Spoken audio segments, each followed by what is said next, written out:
नमस्कार बुंदावन चैनल के आपन स्वागत। ये फिर गोटे एपिसोड लेकर आसी आज भिडियो है 11 तारीख अगस्ट 11 रे नवम श्रेणी क्लास आरंभ होगा।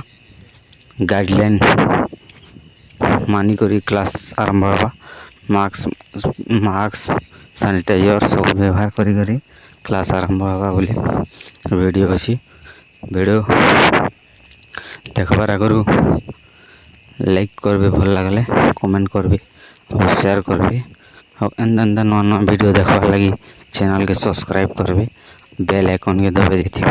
अगर जिते मैं नुआ वीडियो अपलोड करमे सब प्रथम पहला आपण माने देखि पारबे। चलो वीडियो स्टार्ट करम।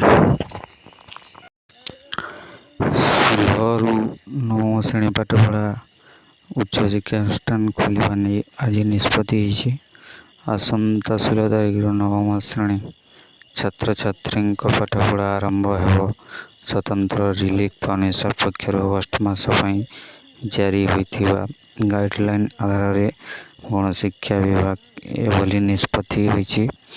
कोरोना कटकणा मध्य पिलांग पाठपढ़ा चलिब। सामाजिक दूरता रक्षा और मास्क परिधान को बाध्यतामूलक कर दशम श्रेणी छात्र छात्री क्लास चालू नवम श्रेणी पिलांक क्लासरूम पाठपढ़ा किभली हेबो से नहीं विशेषज्ञ सह आलोचना चली। पूर्व थर परी एथर भी नवम श्रेणी और दशम श्रेणी पिलांक क्लास दुईटी सीटिंग रे करने को योजना होइछि। एने विभाग पक्षर संपूर्ण